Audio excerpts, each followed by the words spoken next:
চক্ষু দিয়া পুরুষরাও বেগানা নারীর দিকে তাকাবে না, নারীরাও চক্ষু দিয়া বেগানা পুরুষের দিকে তাকাবে না। চোখের হেফাজত যারা করবে আল্লাহ পাক রব্বুল আলামিন তাদেরকে দুনিয়াতেই ঈমানের মজা আর স্বাদ দান করবে। চোখের হেফাজত করলে জিকিরে মজা আসবে, চোখের হেফাজত করলে নামাজে মজা আসবে, চোখের হেফাজত করলে রোজায় মজা আসবে, চোখের হেফাজত করলে সমস্ত আমলের ভিতরে মজা আসবে। আল্লাহ তাআলা ঈমানের মজা আর স্বাদ ওই ব্যক্তিকে দান করবেন যে চোখের হেফাজত করবে। মুহতারাম হাজিরিন, কিন্তু দুঃখজনক হলেও সত্য, আজকে আমরা চোখের হেফাজত করতে জানি না। যুবক নাই, বৃদ্ধ নাই, সুস্থ নাই, অসুস্থ নাই, টিভি আর মোবাইলের ভিতরে যত নোংরা ছবি আছে, অশ্লীল ছবি আছে, এগুলো দেখতে আমরা অভ্যস্ত। চাষতলে বসে বসে জুয়ান বৃদ্ধ সব শ্রেণীর মানুষ কি দেখে? উলঙ্গ, অর্ধ উলঙ্গ অশ্লীল ছবিগুলো দেখে। চোখের হেফাজত এখানে হয় না। আমার মুহতারাম ভাই দোস্ত বুজুর্গ, হাদিসে আসছে এই চোখ হলো শয়তানের তীর। চোখ দিয়ে যখন ল্যাংটা ছবি দেখবে, চোখ দিয়ে যখন সুন্দরী যুবতী নারীর ছবি দেখবে, চোখ দিয়ে যখন রূপসী নারীর ছবি দেখবে, আকর্ষণীয় ছবি যখন দেখবে, উলঙ্গ অর্ধ উলঙ্গ ছবি যখন দেখবে, মনের ভিতরে কুচিন্তা আসবে। আর মনের ভিতরে কুচিন্তা আসার কারণে লজ্জাস্থান সেটাকে সত্যায়ন করার চেষ্টা করবে। এই জন্য মানুষ জিনার ভিতরে লিপ্ত হয়। চোখের হেফাজত না করার কারণে মানুষ জিনার ভিতরে লিপ্ত হয়। জিনার দরজা খুলে দেয় চক্ষু। আজকে সমাজ জিনায় ভরে গেছে, সমাজের ভিতরে জিনা ব্যভিচার ছড়ায় গেছে। মুহতারাম হাজিরিন, জিনার শাস্তি কত বড়! হাদিসে পাকের ভিতরে আসছে যে দুনিয়াতে জিনার শাস্তি হলো, যে পুরুষ, বিবাহিত পুরুষ, বিবাহিতা নারী যদি জিনা করে তাদের শাস্তি হলো পাথর মেরে মেরে তাদেরকে হত্যা করতে হবে। পাথর মেরে হত্যা করতে হবে। আর যদি অবিবাহিত হয়, পুরুষ হোক নারী হোক, তাহলে তাকে 100 দুর্রা মারতে হবে, বেত্রাঘাত করতে হবে। তবে এই আইন কোন মাতাব্বর, সমাজের কোন মাতাব্বর অথবা মুফতি এটা আইন প্রয়োগ করতে পারবে না। এই আইন প্রয়োগ করার ক্ষমতা রাখে একমাত্র সরকার। আশ-শাইখু ওয়াশ-শাইখুখাতু ইযা জানায়া ফারজুহা নাকালাম মিনাল্লাহ। আল্লাহ বলেন, বিবাহিত পুরুষ, বিবাহিত মহিলা যখন জিনা করে তখন তাদেরকে পাথর মেরে হত্যা করো।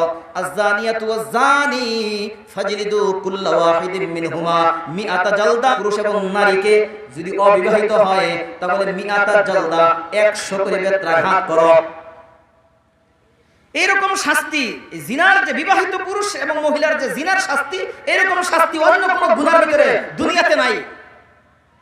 মুহতারাম হাজিরিন, হাদিসে পাকের ভিতরে আসছে একজন মহিলা আল্লাহর রাসূলের দরবারে এসে বললেন, ওগো আল্লাহর রাসূল, আমি জিনা করে ফেলেছি।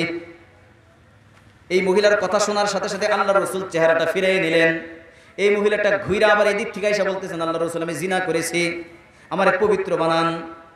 তাহহিরনি ইয়া রাসূলুল্লাহ, ওগো আল্লাহর রাসূল, আমারে পবিত্র বানান, আমি জিনা করে ফেলেছি। আল্লাহর রাসূল চেহারাটা ফিরিয়ে নিলেন। মহিলাটা ঘুরে আবার এসে বললেন, ওগো আল্লাহর রাসূল, আমি জিনা করে ফেলেছি, আমারে পবিত্র বানান। আল্লাহর রাসূল চেহারাটা ফিরিয়ে নিলেন। চতুর্থবার মহিলাটা আবার আয়েশা বললেন, ওগো আল্লাহর রাসূল, আমি জিনা করে ফেলেছি, তাহহিরনি ইয়া রাসূলুল্লাহ, ওগো আল্লাহর রাসূল, আমাকে পবিত্র বানান। জিনা করার পরে যদি নিজেই স্বীকার করে, সাক্ষীর প্রয়োজন হয় না। স্বীকার না করলে 4 জন সাক্ষী লাগে। সে যেহেতু স্বীকার করছে, সাক্ষীর দরকার নাই। 4 বার স্বীকার করছে। আল্লাহর রাসূল বলেন, তুমি সত্যি জিনা করেছ? যদি তাই করে থাকো তাহলে তো তোমাকে পাথর মেরে হত্যা করতে হবে। কিন্তু তোমাকে এখন হত্যা করা যাবে না, তার কারণ হলো তোমার পেটে বাচ্চা আছে। আল্লাহর রাসূল বলেন, তুমি এখন চলে যাও, যখন তোমার পেটের বাচ্চা প্রসব হবে তারপরে আসবা। 1 বছর 2 বছর পরে বাচ্চা প্রসব হওয়ার পরে বাচ্চাটা নিয়া ওই মহিলাটা আল্লাহর রাসূলের দরবারে হাজির হয়ে বলতেছে, ওগো আল্লাহর রাসূল, এই যে আমার জিনার কারণে বাচ্চা হয়েছে, আমারে তাড়াতাড়ি পবিত্র বানান। সে জানে তারে পাথর মেরে মেরে হত্যা করা হবে, কিন্তু জাহান্নামের ভয়, কিয়ামতের ময়দানের ভয়, দুনিয়ার ভয় তার অন্তর থেকে দূর করে দিয়েছেন। এই জন্য আয়েশা বলতেছে, আমারে পবিত্র বানান। রাসূল কারীম সাল্লাল্লাহু আলাইহি ওয়াসাল্লাম বললেন, না না না না, এখনো তোমারে পবিত্র বানানো যাবে না, এখনো আইন প্রয়োগ করা যাবে না, পাথর মারা যাবে না। ও মহিলা, তোমার দোষ আছে, কিন্তু বাচ্চার কোনো দোষ নাই। এই বাচ্চাটারে তুমি দুধ পান করো।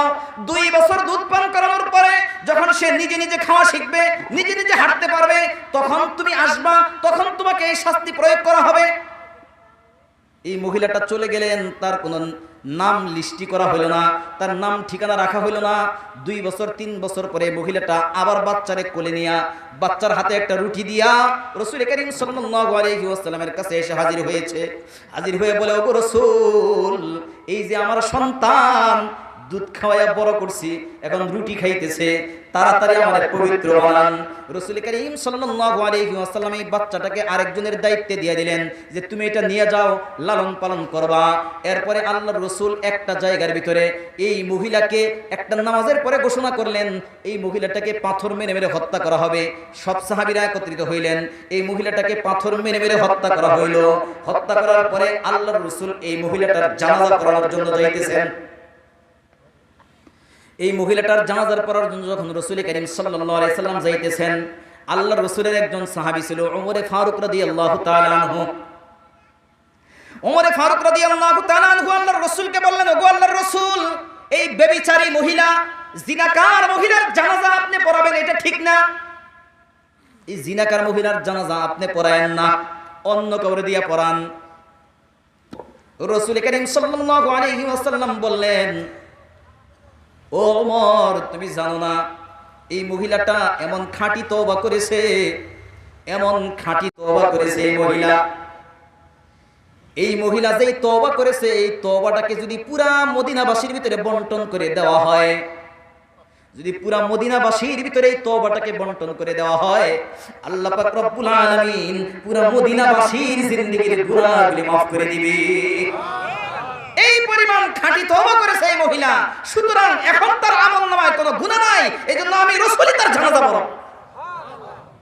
মুহতারাম হাজিরিন, দুনিয়াতে মানুষ আসার পরে তার গুনাহ হতেই পারে, ইচ্ছাই হোক অনিচ্ছাই হোক, প্রকাশ্যে হোক গোপনে হোক, সগীরা হোক কবিরা হোক, কোন মানুষ থেকে গুনাহ হতেই পারে। নবীদের গুনাহ হয় না, নবী ছাড়া যারা আছে সকলেরই গুনাহ হতে পারে। গুনাহ হওয়াটা অসম্ভব কিছু না, কিন্তু গুনাহ করার পরে তওবা না করাটাই হলো অসম্ভব। আল্লাহ তাআলা বলেন, গুনাহ যতই হোক তওবা করো, তওবা করতে দেরি করো না। যে গুনাহ করার পরে তওবা করলো সে কেমন যেন গুনাহই করে নাই। আত-তাইবু মিনাজ যামবি কামাল্লা যামবালা, গুনাহ করার পরে যে তওবা করে কেমন যেন তার কোনো গুনাহই নাই। সুবহানাল্লাহ বলেন, সুবহানাল্লাহ। এইজন্য আল্লাহর রাসূল বলেন, আত-তাইবু হাবিবুল্লাহ। আল্লাহর রাসূল বলেন, গুনাহ করার পরে যদি কেউ খাঁটি তওবা করে, সে হাবিবুল্লাহ, আল্লাহর বন্ধু হয়ে যায়।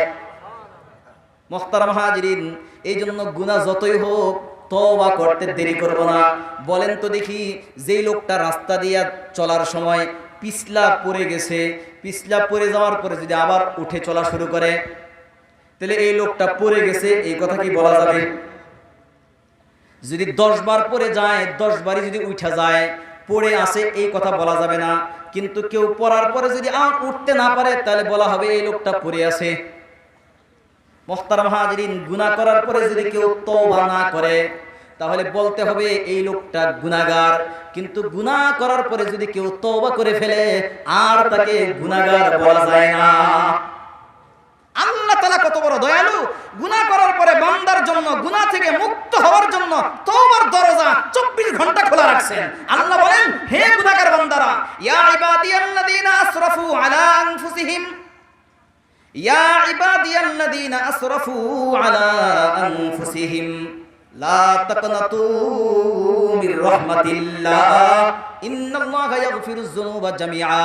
ও গুনাহগার বান্দারা, যারা গুনাহ করার কারণে নিজের উপর জুলুম করেছো, চুরি করেছো, ডাকাতি করেছো, ছিনতাই করেছো, মিথ্যা কথা বলেছো, গীবত করেছো, হিংসা করেছো, অহংকার করেছো, বিভিন্ন ভাবে আমি আল্লাহর নাফরমানি করে নিজের উপর জুলুম করেছো, লা তাকনাতু মির রাহমাতিল্লাহ, আমি আল্লাহর রহমত থেকে নিরাশ হয়ো না, আমি আল্লাহর রহমত থেকে নিরাশ হয়ে না।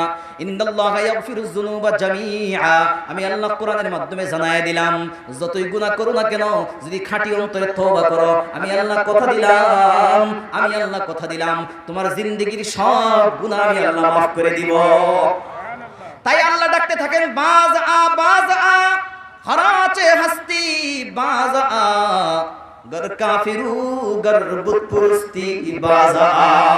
गर काफिरू गर बुत पुरुस्ती बाजा ई दरगाहे माँ दरगाहे ना उम्मीदीनीस ई दरगाहे माँ दरगाहे ना उम्मीदीनीस सदबा अगर तौबा शिकस्ती बाजा 100 বার যদি তুমি তওবা ভেঙে থাকো 100 বারই তওবা করো যদি 1000 বার তওবা ভেঙে থাকো 1000 বারও তওবা করো আমি আল্লাহ তোমার তওবা কবুল করে দেব আল্লাহ তাআলা যদি আমাদের তওবা কবুল করে গুনাহ maaf করে দেয় আল্লাহর কি কোনো ক্ষতি আছে মুহতারাম হাজিরিন আল্লাহর কোনো ক্ষতি নাই এইজন্য maaf করতে আল্লাহ কুণ্ঠাবোধ করে না পরোয়া করে না আল্লাহ বলেন তওবা করার সঙ্গে সঙ্গে আমি আল্লাহ তোমার জিন্দেগীর গুনাহগুলি maaf করে দেই এইজন্য তওবা করতে রাজি আছি তো সবাই ইনশাআল্লাহ প্রতিদিন তওবা করব প্রতিদিন পড়বেন আস্তাগফিরুল্লাহ অর্থ বুঝে বুঝে পড়বেন আস্তাগফিরুল্লাহ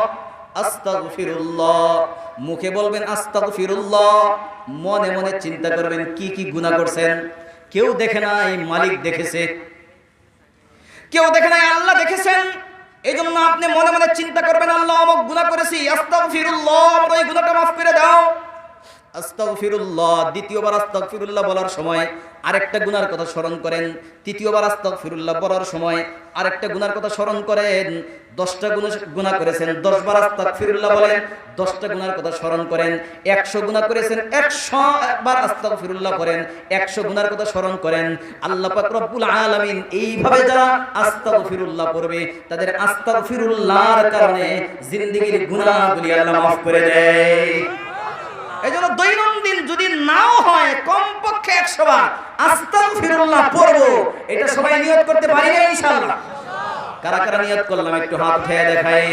লিল্লাহি তাকবীর আল্লাহর রাসূল বলেন মান নাসিমাল ইস্তিগফার জাআলাল্লাহু লাহু মিন কুল্লি দায়কিন মাখরাজা আল্লাহর রাসূল বলেন যেই ব্যক্তি ইস্তিগফারকে লাজিম করে ধরবে দৈনন্দিন ইস্তিগফার করবে আল্লাহর কাছে মাফ চাবে আল্লাহ পাক রব্বুল আলামিন সব ধরনের সংকট থেকে উত্তরণের রাস্তা বের করে দিবেন বলেন সুবহানাল্লাহ মুহতারাম হাজিরিন এইজন্য আমরা প্রতিদিন আল্লাহর কাছে ক্ষমা চাবো মাফ চাবো ইস্তিগফার করব গুনাহ যতই হোক আল্লাহ তাআলা মাফ করে দিবেন নিরাশ হওয়ার কোনো কারণ নাই মুহতারাম হাজিরিন এইজন্য যারা গুনাহ করবে গুনাহ করার পর যদি ইস্তিগফার করে আল্লাহ তাআলা এই নিয়ামত আবার ফিরিয়ে দিবেন